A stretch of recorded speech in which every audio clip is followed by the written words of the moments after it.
Bem, amigos. Então, o tema de hoje, na 8ª aula, é uma daquelas questões, vamos dizer assim, palpitantes que a doutrina espírita nos traz e nos esclarece. Quer dizer, não é um atributo da doutrina espírita, mas é um ponto que merece ser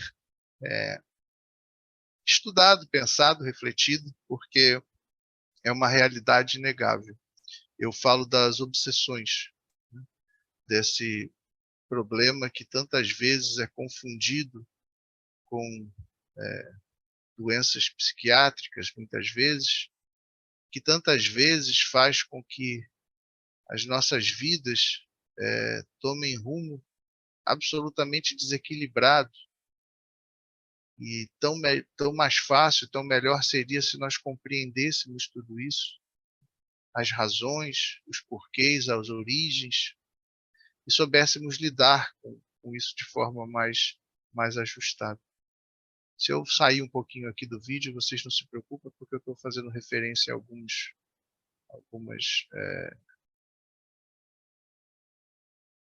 observações aqui que eu tenho anotado. Então, o que nós sabemos sobre obsessão? De novo, vamos fazer aquela aula onde a gente fica indo e vindo nas conversas, porque certamente não é um tema, não é uma novidade. Quem nunca ouviu falar disso também pode falar, olha, nunca ouvi, não tenho a menor ideia do que você está falando, porque a ideia aqui central é a gente classificar, tentar entender melhor e a partir daí ficar com mais segurança para avançar nos estudos. Mas quando fala-se, ouve-se em obsessão, do ponto de vista espiritual, né? O que lhes vem à mente? O que vocês sentem? O que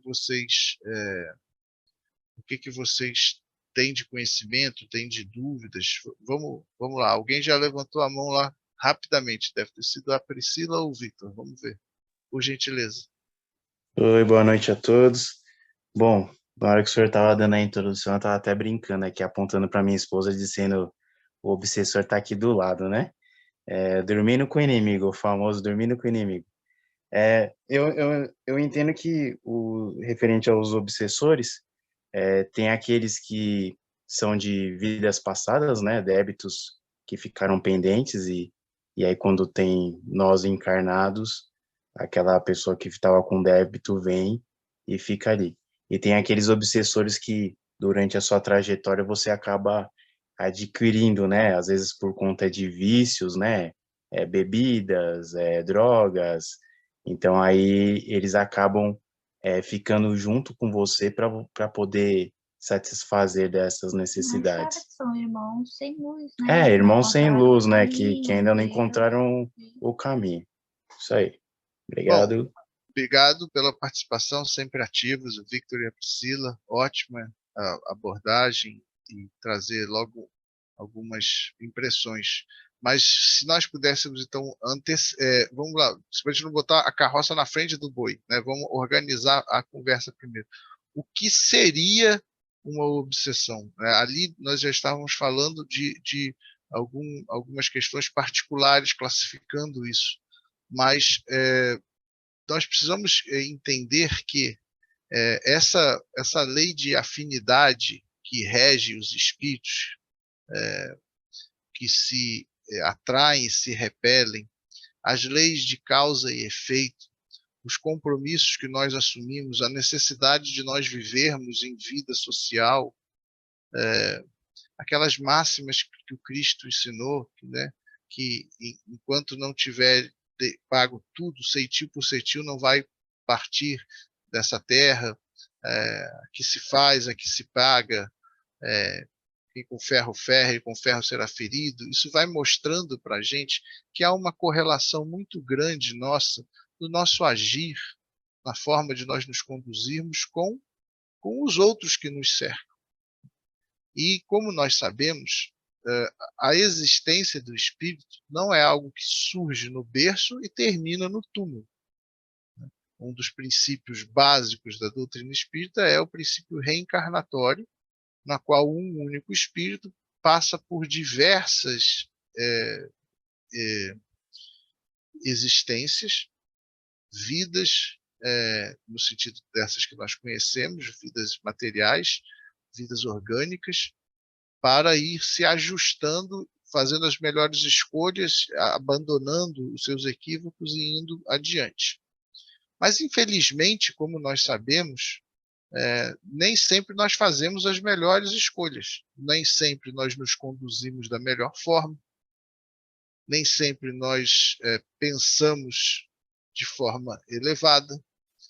Enfim, há tanto em nós ainda a ser melhorado, né? O que é, na verdade, assim, uma coisa muito positiva. Nós não devemos olhar para isso como uma tristeza, mas olhar como há tanto para nos melhorarmos, há um horizonte, há uma vida tão bonita pela frente. Mas a verdade é que neste intercâmbio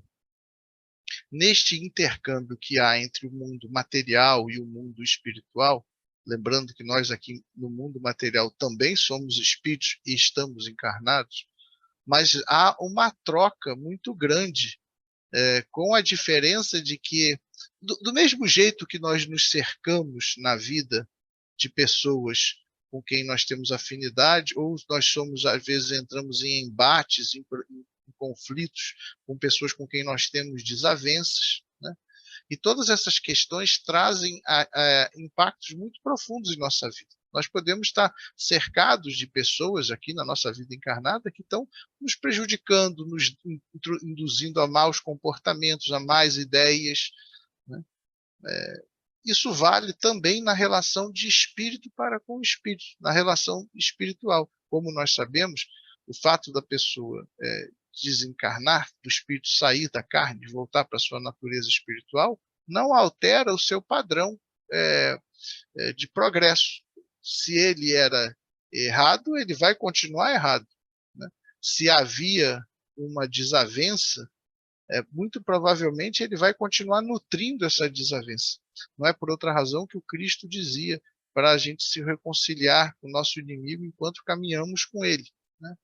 Então, essas questões são prementes, porque muitas vezes aquilo que nos parece assim uma certa loucura ou um comportamento incompreensível é a influência espiritual que, nesse caso, sempre de alguém que visa te prejudicar, portanto, a obsessão é, por definição, algo negativo, ruim. É como se fosse efetivamente uma doença espiritual.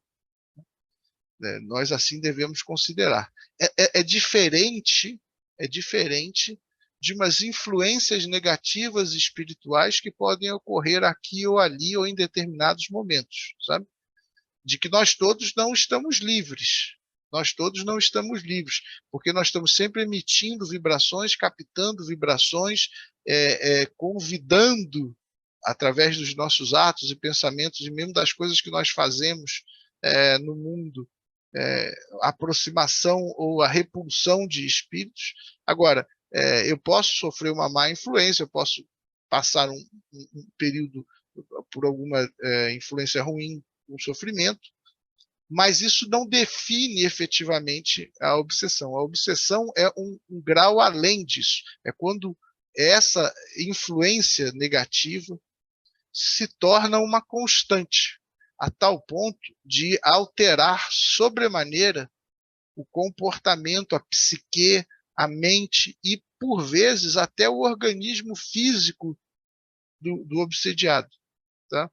Então, são situações bastante sérias, que não podem ser confundidas com, vamos dizer assim, influências momentâneas, né, confusões que ocorrem, e que nós temos que estar atento também, porque elas podem ter consequências e podem ser porta de entrada ou gatilho para muito problema, né, porque nós sabemos que toda ação gera uma reação, e toda causa tem a sua consequência, né? Então a gente tem que estar sempre atento a tudo isso. Agora, a obsessão é, é um grau constante, é uma coisa que se estabelece, né? Nós conseguimos entender isso com clareza? Esse conceito, como é que esse conceito chega até vocês? Quer dizer, nós estamos entendendo aqui da influência maléfica que um espírito pode ter sobre o outro? seja um desencarnado e outro encarnado?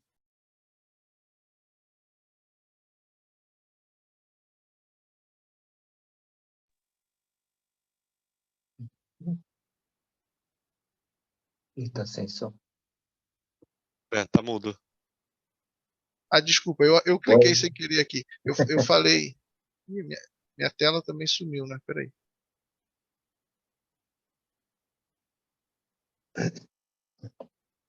Meu vídeo sumiu. Vocês estão me ouvindo? Sim. Ouvindo, sim. A imagem, não. Deixa eu tentar desconectar aqui alguma coisa. Só um minutinho, peraí.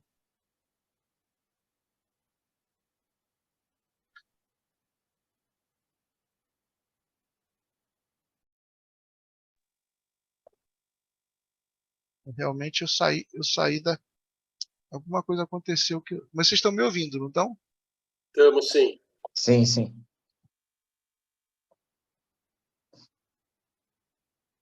Como se a minha câmera tivesse sido desabilitada. Mas o microfone está funcionando.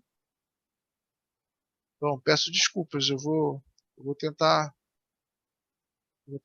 falar de forma então mais pontual e objetiva. Então, o que nós falávamos aqui da obsessão é isso: é um constrangimento da atividade mental de um espírito por ação de um outro, né, desequilibrando emocional e ou fisicamente, né?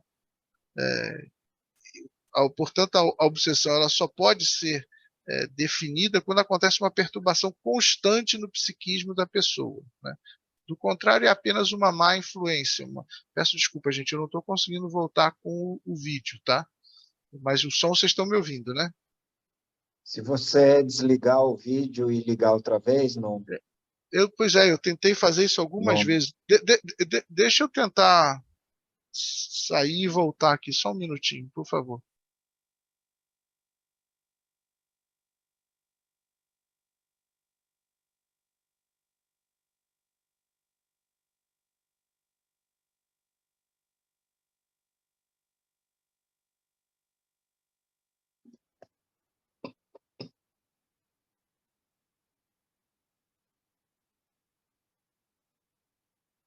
Eu não estou conseguindo, peço desculpas.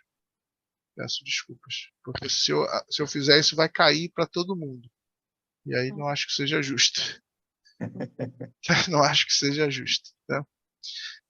Então, nós falávamos dessa questão da obsessão ser um desequilíbrio constante, né? E como o Victor falava ali no início, são diversas as causas. Nós nunca podemos definir qual que é naquele caso, né? Mas nós sabemos que algumas questões se destacam. A primeira, e a gente entende essa lógica, né, são os nossos aspectos morais. Ora, nós falávamos dessa questão da assimilação ou repulsão por afinidade dos fluidos, das ideias. Na outra aula que nós falávamos de fluidos, falávamos disso, né? Nós emitimos, parece, a gente não precisa falar com uma pessoa para sentir se aquela pessoa nos traz alguma sensação incômoda, né? Então, nós estamos o tempo inteiro emitindo nossas vibrações, nós estamos o tempo inteiro dando testemunho na pátria espiritual e também no mundo corpóreo de quem nós somos em verdade. Seja pelos nossos pensamentos mais íntimos, sejam pelas nossas ações, reflexo desses pensamentos, seja vamos colocar dessa forma, o propósito nosso na vida. Então, se nós somos pessoas cujo propósito na vida é de fazer o bem, de se corrigir a cada oportunidade, de se conduzir de forma adequada, nobre, de trabalhar, de servir, de ser respeitador, de buscar a verdade, muito pouco provavelmente nós sofreremos assim uma aproximação maléfica. Pode ser até que faça isso para testar a nossa boa índole, a nossa boa vontade, né? Pode ser que em algumas circunstâncias a gente esteja um pouco menos vigilante. Mas a verdade é que, se nós nos conduzirmos assim, nós acabamos por construir uma proteção natural em torno de nós pelo padrão de vibração que nós construímos. Pois não, Luiz? Então, acho que assim, a questão do... Acho que tem também com relação à energia, né? Porque, assim, a gente, né, sei lá, quer tenha energias boas ou ruins, né, a gente acaba atraindo, né, pessoas, né, e espíritos, né, que estão mais ou menos na mesma frequência, na mesma sintonia que a gente, né? Então, se a gente tiver, vamos dizer assim, com a imunidade baixa, né, espiritualmente falando, né, fazendo uma associação, né, com o físico, né, acho que a grande tendência é que a gente vai atrair espíritos baixos, né? Espíritos que estão com uma energia muito negativa, né? E eles vão aproveitar dessa nossa queda de imunidade aí e até assumir praticamente o comando, né? Então a pessoa, né? Ela fica é o corpo de uma pessoa, mas sob comando de um outro espírito que não é o próprio dela, né? Assim, influência, né? Não é um comando total, mas acho que é uma influência, né? Seria mais ou menos alguma coisa assim, né? Isso. Você trouxe uma palavra, uma expressão que eu vou usar para ainda tentar definir um pouco melhor tudo isso, mas foi bem dito, Luiz. Muito obrigado. Quando você fala, nós estamos com a energia baixa e alguma coisa assim, né? Vamos lembrar que, na verdade, o espírito é uma energia, né? Ele é a própria energia. Então, quando nós estamos com uma energia negativa, alguma coisa assim, não é um elemento exógeno, aquilo provém de dentro de nós. Somos nós mesmos, é a própria força que nós emanamos no pensamento, nas vibrações íntimas, no propósito da nossa existência, na nossa condução pela vida. Isso gera uma carga de energia. Nós falamos ali daquilo, né, ver a aura, né, as cores, né? O espírito, quanto mais elevado, mais luminoso, mais forte, maior é a intensidade, quando nós falávamos dos fluidos na aula passada, né? Do mesmo jeito, quando ele é todo voltado para as coisas más, né, para a ignorância, para a violência, para a maldade, para a inveja, para a raiva, né, ele se obscurece, ele perde a sua intensidade, aquilo fica muito pesado, é assim que é. Então, quando a gente está com a energia negativa, não é que a gente pegou ela de algum lugar, somos nós mesmos. Daí que fazemos, então, como uma das causas principais para a obsessão, os aspectos morais. Ora, é muito importante nós conduzirmos a vida com aspectos morais elevados. Nós sabemos, por essas questões de sintonia, de assimilação, que se nós, por exemplo, como é que se daria uma obsessão através desses aspectos morais? Ora, se nós temos essa intensidade de vibração negativa, conforme o Luiz estava falando, alguns espíritos, né, que são, vamos dizer, tão pesados, tão equivocados quanto essas próprias nossas energias, ou seja, que trazem uma afinidade de nós, eles vão se aproveitar dessas nossas fraquezas morais, vamos dizer assim, desses nossos pontos fracos, e ali eles vão dar razão a toda sorte de más ideias que eles podem ter, fazendo muitas vezes, a partir do nosso aspecto moral, com que nós sejamos verdadeiros joguetes. Nós perdemos, por assim dizer, uma autonomia sobre a nossa própria existência. Quando a gente vê, a gente está sendo tão influenciado que a gente acha que é a gente, mas quando a gente vê, a gente não está tendo mais comando nenhum da nossa vida e sempre caminhando em sentido negativo. Então, o sujeito pode te induzir à bebida, pode te induzir a paixões violentas, ele pode te induzir a desequilíbrios comportamentais, a preguiça, a raiva, ao desequilíbrio nas relações. né? Faz você perder o seu emprego, perder os seus afetos, destrói a sua vida, né? Por quê? Porque ele é tão ou mais ignorante e se compraz disso, acha graça, acha prazer, né, em ver isso. Então, as questões relativas ao equilíbrio moral, elas são, vamos dizer assim, a pedra angular dessa questão de obsessão.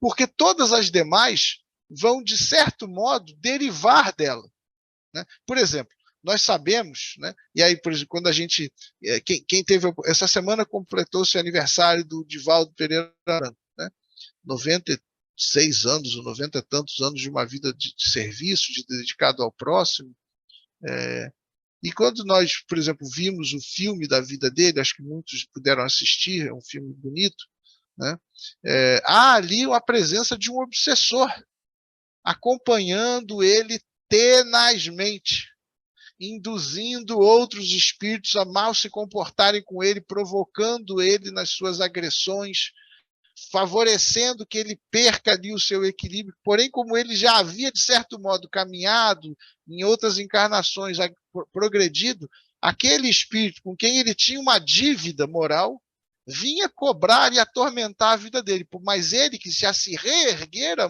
moralmente, conduziu-se de forma nobre, né? Eu vou passar a palavra para o Emerson Vieira, que ele levantou a mão. Oi. André, uma dúvida. Você mencionou a questão dos valores morais, né? Mas um ponto que eu gostaria de trazer é o seguinte, essa questão moral, né, acho que varia muito, ou pode variar, né, de pessoa para pessoa, né, cada um tem seus pesos, suas medidas, né, suas réguas. E aí um ponto que eu queria trazer é, por exemplo, você até mencionou a questão do álcool, né? Dentro das nossas imperfeições, né, que cada um de nós tem, acho que muita gente acaba bebendo socialmente, né? Então, eu não sei, por exemplo, eu bebo socialmente e tal, né? Às vezes a gente até bebe um pouquinho a mais, mas isso nunca aconteceu, por exemplo, de eu beber e fazer coisas absurdas, enfim, sabe, comportamentos que não sejam apropriados, né? Então isso daí acaba tendo essa influência, né? Ou seja, minha pergunta é, sendo bem objetivo, né? O espiritismo prega que a gente se abstenha totalmente do álcool? É uma dúvida que eu tenho. A sua dúvida é lícita. O espiritismo, ele só prega que você tenha a melhor conduta possível e que você seja responsável pelos seus atos, que você se inspire no comportamento do Cristo e sempre caminhe na direção do bem, do belo e da verdade. O que pode acontecer quando você faz uso do álcool regularmente, você costuma ter a sua consciência alterada. Você pode achar que você não está fazendo nada demais, mas você pode estar fazendo alguma coisa assim demais sem perceber e causar problemas muito graves que vão te contrair débito nesta vida e em outras vidas. Mas, por outro lado, perceba que é como se fosse uma pequena bola de neve e são pequenas sugestões que você vai recebendo. Então, hoje você bebe um pouquinho, amanhã você bebe mais um pouquinho, aí um espírito que se compraz na bebida e que durante a sua encarnação teve o hábito da bebida e que ainda está muito materializado porque ele tem ainda esses vícios muito fortes nele, ele não estando mais encarnado, ele quer sentir novamente essa sensação que a bebida lhe proporcionava, porque de verdade ele não sente a bebida, mas ele, por assimilação, tende a sentir aquilo que você quer sentir, né? Ou melhor, ele sente aquilo que você sente por tabela, né? Há se não me engano, acho que o livro é Sexo e Destino, de André Luiz com Chico Xavier, e que ele relata o caso do espírito que chega em casa e tem sempre esse hábito de fumar um cigarro, beber um uísque e tal, sob o pretexto de relaxar do trabalho e tal. E ele relata que a visão espiritual é que já naquele momento mesmo, quando ele chega, duas entidades já vão e se acoplam no pescoço dele e ficam ali sugando, pedindo para ele beber mais, induzindo. Aí ele vai levando, deixa eu tomar mais um pouquinho, amanhã mais um pouco. E aquilo vai, de certo modo, construindo vícios, né, que podem ser muito prejudiciais. Então você não percebe. A doutrina espírita não é juiz de ninguém, é juiz de cada um e a sua própria consciência. Nós estamos apenas esclarecendo, né? Porque se nós fôssemos levar o pé da letra, mas o Cristo não celebrava, não tomava vinho com seus próximos e tudo isso. Sim, os princípios eram diferentes. Então, a intenção conta sobremaneira, né?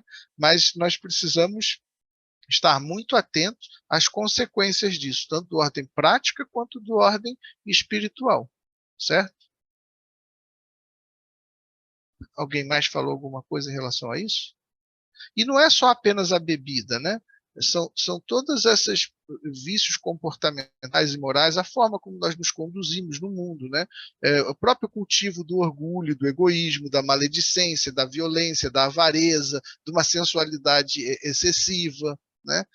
Tudo isso traz ao espírito encarnado assim, uma força negativa que provém dele e que atrai outras forças negativas. É como se fosse realmente uma bola de neve, sabe? É como se fosse uma bola de neve. Então, por que a gente começa falando disso? Porque esse é o princípio de todas as coisas. Porque vai ter outro tipo de influência gerando obsessão, como nós vimos ali. Na verdade, no caso do Divaldo, que a gente usou de exemplo, não chegava a ser uma obsessão, porque ele não se submetia a isso. Mas havia ali um espírito tentando fazer essa obsessão, tentando levá-lo a desestimular do seu trabalho, tentando levá-lo a pôr em prática as suas convicções no bem, né? E normalmente isso acontece por conta de laços do passado. A gente vai vivendo um monte de encarnação e a gente vai fazendo bagunça e porcaria e sujeira em outras vidas, e vai contraindo dívidas com outras pessoas de mau comportamento, mesmo indução de outras pessoas ao erro, e aquela outra pessoa pode vir se cobrar de você, né? Isso pode acontecer, por exemplo, nesta vida, e a pessoa desencarna e vem lhe prejudicar, e pode usar assim dos meios mais torpes, atingindo a sua família, atingindo o seu trabalho, atingindo a sua forma de se manter equilibrado, né? Pode ser ódios que vão ser cultivados, por assim dizer, indevidamente, óbvio, né? Em existências anteriores, e que agora, encarnado, você não tendo a percepção desse espírito com quem você tem dívidas de comportamento, dívidas de todas as sortes, você vem sofrer a uma influência invisível, né? E muitas vezes é confundida como desequilíbrio psiquiátrico até. Mas nada mais é do que uma cobrança por equívocos passados, né? E aí fica aquele laço, né, entre vítima e algoz, né, e malfeitor, porque aí é tudo malfeitor e malfeitor, só que às vezes aquele que foi um malfeitor já se reergueu na vida, mas ainda assim ele tem esse vamos dizer assim, esse boleto a pagar, né? E ele precisa, como demonstra muito bem o Divaldo, tratar com amor e compreensão para que não se construa nova dívida, porque uma verdade tem que ser dita, né? Quando um não quer, dois não brigam, né? Nós conhecemos esse ditado. Vale muito nesse aspecto também das cobranças, dos ódios e das coisas. O que vocês estão achando? Natasha, o que você tem a contribuir? Quais são as suas dúvidas em relação aos comentários? Vamos ouvir um pouquinho da Natasha, do Godoy também.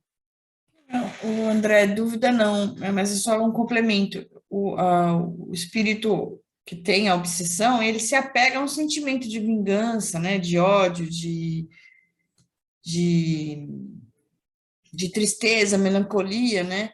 Quando as causas são essas, né? Quando as causas são essas, né? Podem ser outras, e aí podem levar a bebida, excesso de orgulho, de não sei o quê.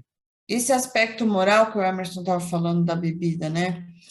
Eu acho que são vícios, né? O vício do cigarro, o vício da bebida, é aquela continuidade, é o diariamente. Se você bebe de vez em quando, vai, uma festa, uma confraternização, acho que nada impede, né? Nós somos ainda espíritos encarnados, então nós temos as necessidades, né, da carne.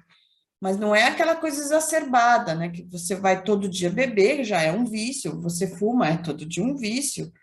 Ou você tem aquela maledicência, a fofoca todo dia, diária, com a família, com os amigos, é um vício também. Então, eu acho que isso influencia muito. E eu entendo que o espírito obsessor, ele está ali do seu lado e a gente tem que rezar, tem que ter sentimentos bons, tem que ler em voz alta para ele poder também se evoluir e deixar a gente em paz também, né? Porque senão, É verdade, é verdade. Na verdade, ele vai estar o tempo inteiro testando a gente. Tudo isso que você testando. disse é verdade, né? Então, é uma coisa muito importante. Veja que o aspecto moral é o aspecto central de tudo isso. Que podem derivar causas de outra vida, dessa vida, né? E o aspecto moral é o que te fragiliza, é o que te fortalece, né? A gente sempre fala, que mal tem um pouquinho de bebida. Isso olhando sob essa ótica nenhuma. Mas aquilo ali pode ser sempre a porta de entrada para um desequilíbrio mais leve, mais sutil, né? Eu costumo sempre lembrar dessas questões de uma passagem muito, muito importante que tem, muito bonita, muito profunda, que está no livro Jesus no Lar, que o Chico Xavier trouxe, ditado pelo espírito Néio Lúcio, e que o espírito Néio Lúcio vai revelando assim algumas questões importantes, e ele vai nos mostrar que em algumas situações, vamos dizer assim, os espíritos obstinados na maldade ainda, não vamos falar de espíritos maus, porque ninguém é mau, né? Vamos dizer, aquele que está obstinado ainda na maldade, aquele que está preso ainda nessas sensações, que não conheceu o amor, né? Eles atacam Desculpa, alguém falou? Então, os espíritos que estão obstinados no mal, eles atacam de todas as sortes aqueles que eles podem, de certo modo, prejudicar. Então, por exemplo, o sujeito está construindo uma obra magnífica no bem, né? Aquilo causa incômodo a espíritos que estão presos, não querem aquilo, eles querem que continue a ignorância, o sofrimento e tudo mais, e eles podem ali colocar leves sugestões, né? E essas leves e pequenas sugestões, né? Lembra aquela história, o diabo mora nos pequenos detalhes, né? Então são essas leves e pequenas sugestões de uma bebidinha aqui, de um fuminho ali, de uma pequena. Qual é o problema de uma maledicênciazinha acolá, né? De uma preguiça, né? Enfim, de uma irritabilidade, todo mundo está estressado, qual é o problema de eu ficar irritado, né? Então ele vai usando dessas pequenas sugestões para ir minando, como uma pequena água que vai, né, infiltrando e derrota na curva do tempo assim, a construção da sua edificação, a sua edificação moral, né? Então nós temos que estar muito atento a isso, porque as coisas não acontecem todas de uma vez. Meus vícios vieram como uma avalanche. São pequenas coisas, né? Nós não estamos, evidentemente, recriminando ninguém, julgando ninguém, nós estamos apenas explicando alguns aspectos. O Vitor e a Priscila levantaram a mão, mas eu acho que eles saíram, não estou vendo eles. O Luiz levantou a mão, por favor. Ué, agora falou? Vai falar. Não sei quem vai falar também. O Vitor e a Priscila, por gentileza.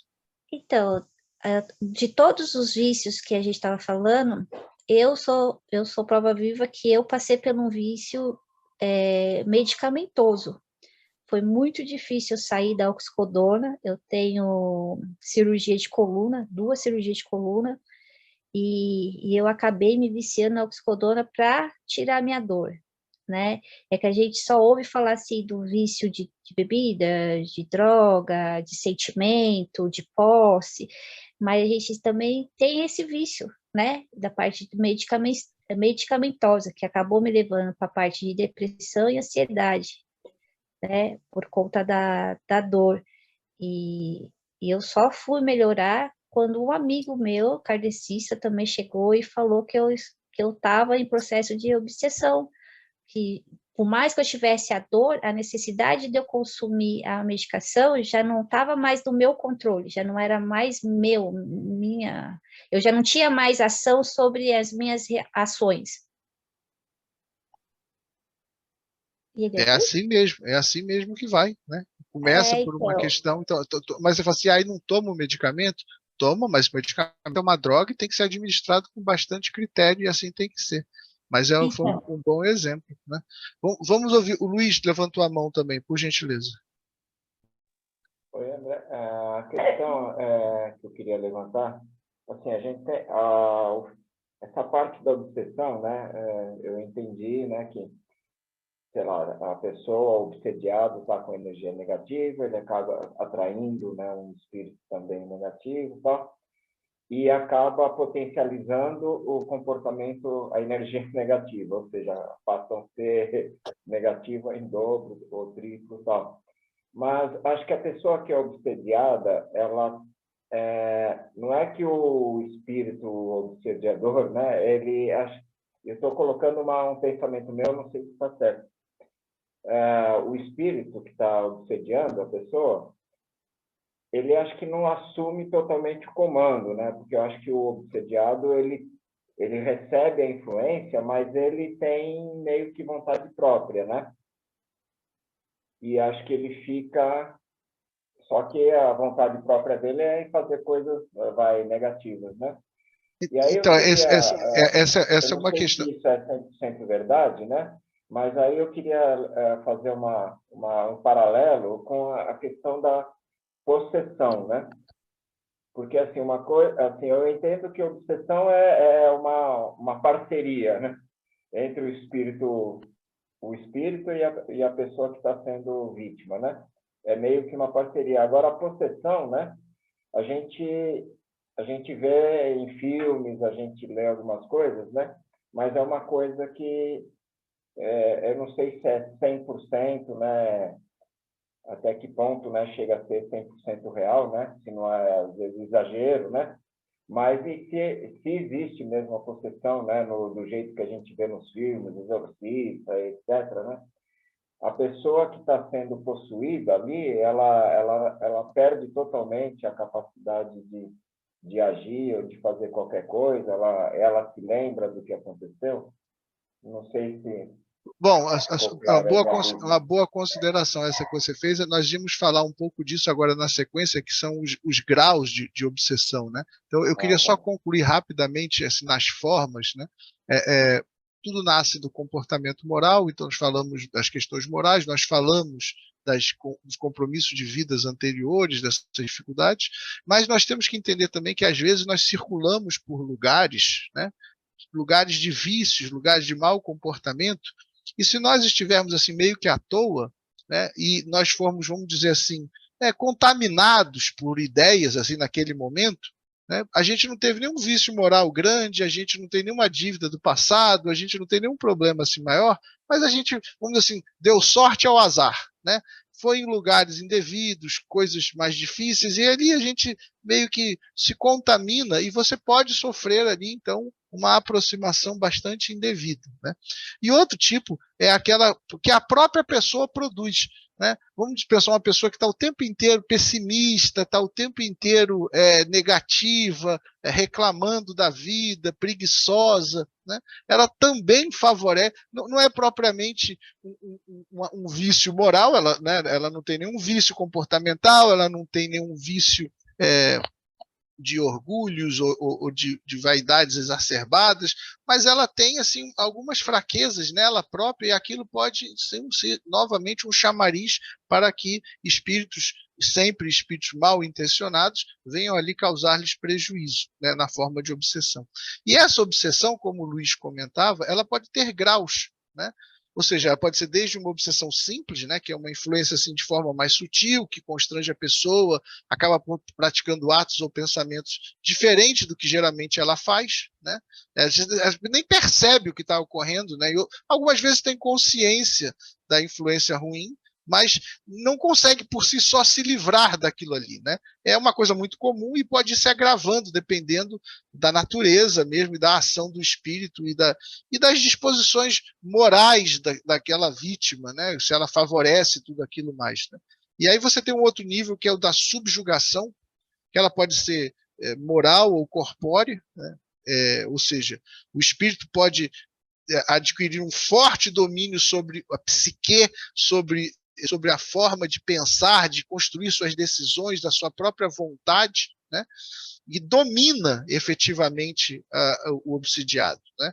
E aí ele tem consciência, mas ele se sente absolutamente dominado, não sabe de onde vem nem para onde vai, né? E esse pode ter até um aspecto físico, né? Que para além dessas questões de psique, ela pode ter uma influência na parte perispiritual, fluídica, que vai levar muitas vezes a sua vítima a ter doença, a cometer atos que podem atentar contra a sua própria organização física, né? E essa, vamos dizer assim, essa subjugação, essa possessão, essa fascinação que o Luiz tratava, vamos dizer assim, uma fascinação é quando essa influência atinge raias, assim, quase de a pessoa ficar fora de si, ou com ideias completamente distorcidas da realidade por influências absolutamente nefastas, entendeu? E vai pegando sempre nos pontos fracos, né? É como se fosse aquele cara que é tão vaidoso, se você não fechar a janela, ele sai voando, né? E olha, mas se você sair voando pela janela, evidentemente que você vai morrer, né? Então, nesse sentido figurado, a excitação dessas paixões pode levar a uma fascinação, a pessoa fica completamente fora de controle. E a possessão é uma influência, um grau de obsessão assim, extremo, né? Aí o Luiz perguntou, ela ocorre mais ou menos como a gente vê nos filmes e tal. Bom, depende muito da natureza de quem está, do espírito que está ali, das suas intenções, e também do espírito que está sendo permitido ser obsidiado, porque ninguém aqui é vítima inocente, todo mundo é vítima complacente, é vítima, se permite, ainda que inconscientemente, né? Mas a coisa que é muito importante a gente dizer, usando desse exemplo que o Luiz trouxe para saber dessas questões, um espírito não entra no corpo do outro espírito, tá? Um espírito não toma um corpo do outro espírito, né? Então, essas imagens que muitas vezes aparecem em filmes assim, elas querem retratar com uma liberdade poética horrorosa, por sinal, a questão da enorme influência. Mas a enorme influência jamais irá ao ponto de que um espírito entra no corpo de um outro espírito.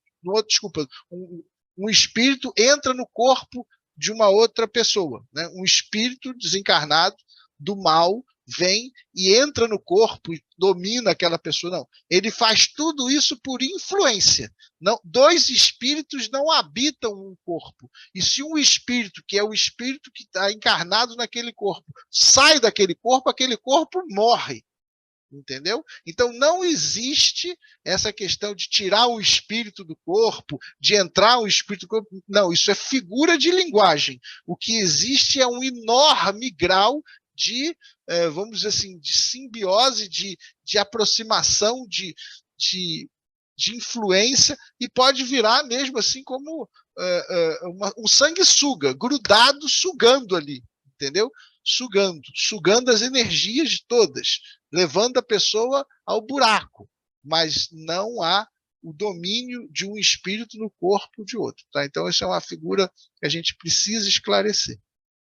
Então, isso posto, né, como é que a gente imagina que seria o tratamento para lidar com isso? Sim, porque há tratamento. Não é tratamento de choque, não é colocar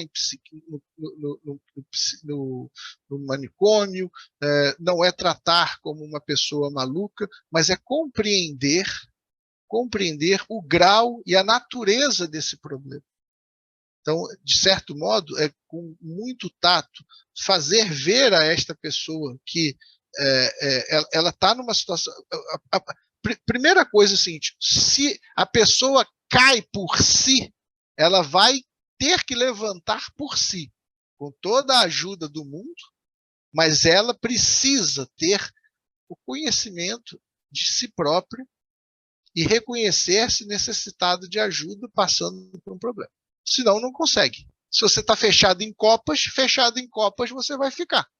Né? Enquanto não houver uma pequena brecha, mas aí é que nós falamos do Evangelho de Jesus, porque Jesus, sendo o médico das almas, ele consegue penetrar em qualquer escaramuça, em qualquer coraça que a gente tenha criado.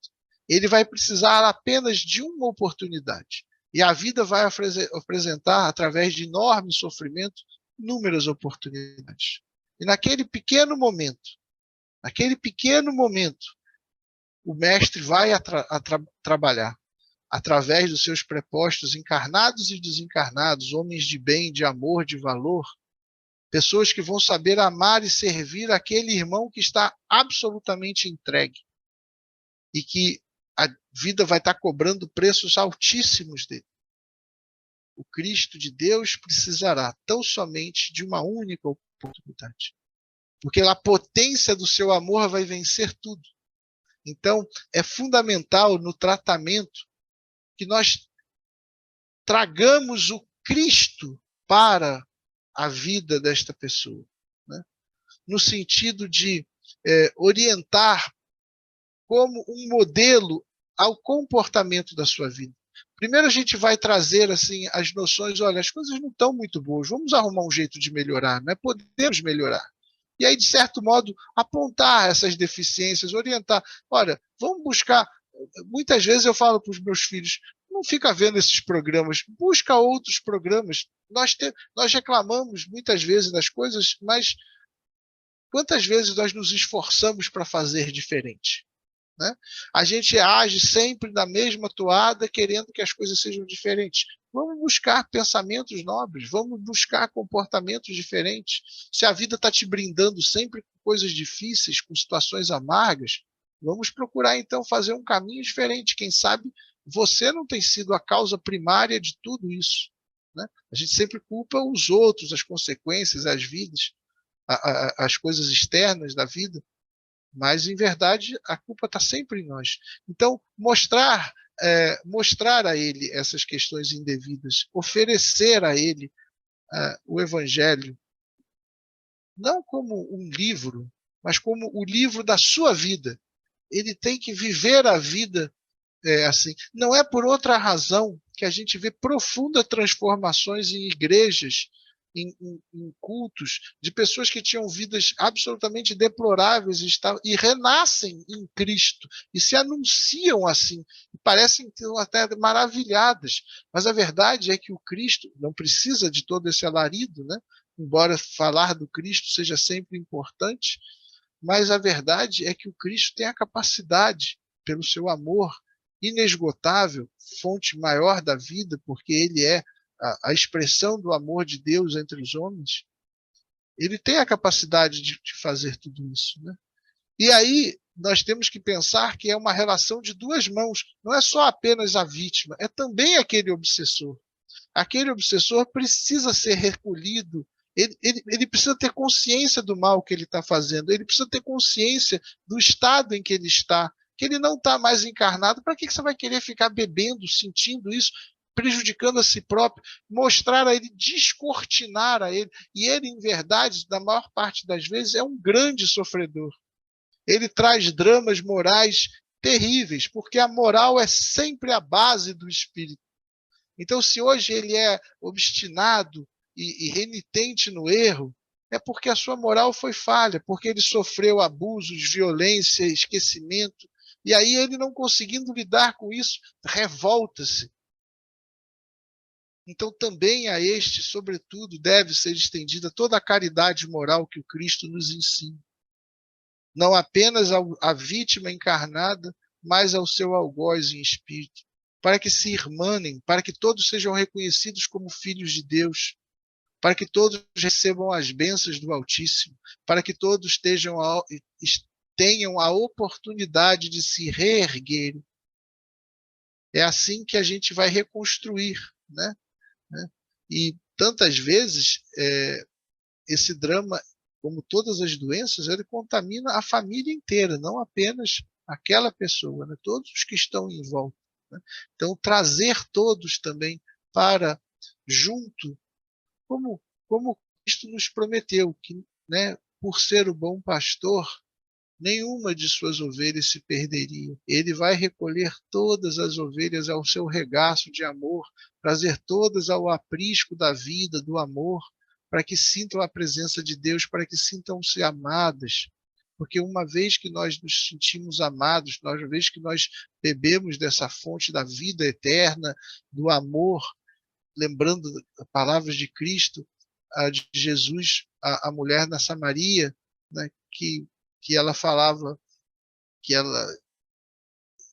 quem era ele ali, ele dizia que eu vou te dar a água, mas a água da vida que vai mudar, você nunca mais vai ter sede. Ensinava a construir essa relação com o Pai dentro do coração.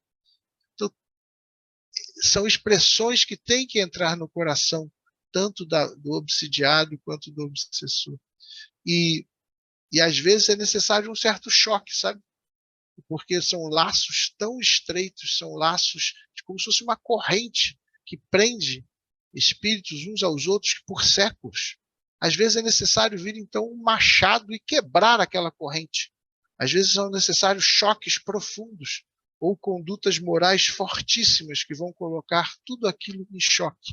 Às vezes, séculos de sofrimento levam, então, um grande quebra nesse elo, dessa cadeia nociva, e faz com que as pessoas, então, se libertem de si próprios, se libertem de si próprios, porque ninguém é vítima inocente, ninguém é vítima inocente. Bom, acho que cumpri com o que eu queria falar em relação à obsessão. Deixo as perguntas abertas a todos os amigos, por favor. Eu esclareci, Luiz, eu esclareci sua dúvida, as dúvidas dos demais também? Sim, plenamente. Obrigado. Muito bem. Emerson Vieira, como é que foi? Alguma dúvida, alguma consideração, por gentileza? Não, André, obrigado. Comigo também, comigo foi tirando, eu tinha pergunta, mas aí foi sanando tudo aí com vocês. O obsidiado, André, ele elevando a moral alta, fazendo orações do perdão, ele, assim, ele consegue se livrar do obsidiador? Sempre, né? Sempre. Os caminhos podem ser sempre mais tortuosos, mais difíceis, pode ter necessidade de ajuda, pode demorar mais ou demorar menos, mas o bem e o amor sempre vão vencer. Tem o amor. Né? Sempre, sempre, sempre. Tá? O amor é o antídoto de todos os maus. O amor cobre a multidão de pecados. Natasha, e você? Não, para mim está perfeito, André, ficou muito claro a respeito do assunto. Obrigado, Natasha. Luiz e Kátia, tudo certo por aí? Tudo em ordem. Bem, se tiverem dúvidas, agora é o momento, ou senão depois lá no grupo, tá? Victor e Priscila, e vocês, tudo bem? Alguma outra observação, algum outro exemplo bom? Vocês sempre trazem alguns exemplos bons? Não, completou o que a gente tinha, né, de entendimento, né, que não é fácil, né, passar por essa parte de desobsessão, né? Eu fiz tratamento, eu tive aquele reformas íntimas que me ajudou muito quando eu já estava mais equilibrada, e assim, não é uma coisa que a gente quer, né? A gente se deixou, eu me deixei acabando me levar, fiz tratamento de abstinência também medicamentosa, mas graças a Deus é como todo mundo falou, né? Eu fui rezando, fui pedindo, tive amigos que me ajudaram também a levantar pontos, aonde eu estava fraquejando, aonde eu estava debilitada realmente para deixar a influência desse nosso... É um irmão sem luz, né? Atingir. E aí a gente foi fazendo reforma íntima, eu fui colocando para fora tudo aquilo que estava me incomodando, a minha recusa da doença, da patologia, parar de trabalhar, parar de dirigir, e aí eu fui colocando todas aquelas coisas negativas que eu estava guardando dentro de mim, eu fui colocando para fora, eu fui formulando perguntas, eu fui falando, conversando, expondo meu íntimo, né, o verdadeiro Não encontrei íntimo. isso na sua biblioteca do app Spotify. E aí eu fui melhorando, graças a Deus. De rádio ou para usar um app específico. E não é fácil, gente, vou falar. Não sei se vocês já passaram por isso, mas não é uma coisa fácil de se passar. Eu ia até pegar esse... Muito obrigado, Priscila, pelas suas observações, falando do coração mesmo, né, das dores que já te cometeram, e vou usar isso para concluir dizendo o seguinte: quando as situações são muito graves, esses problemas espirituais são importantes, né, é absolutamente necessário que se tenha um amparo espiritual, que ele ocorre o tempo inteiro, né? Mas muitas vezes esses trabalhos de suporte ao obsidiado têm que ser feitos numa casa espírita, né? De modo a que receba assim todo o amparo, a proteção, para que esses laços possam ser amainados, podem ser afrouxados, podem ser aos poucos dissolvidos, né? Às vezes são necessárias assim doses cavalares de passes, de amor, de compreensão, em que os bons espíritos ali organizados na casa espírita, os médios dedicados também emprestando dos seus fluidos, da sua boa vontade, tudo isso será concurso vital para esse reerguimento que parte do ser, é concluído pelo ser. Mesmo reerguimento moral que deve acolher o íntimo do obsessor.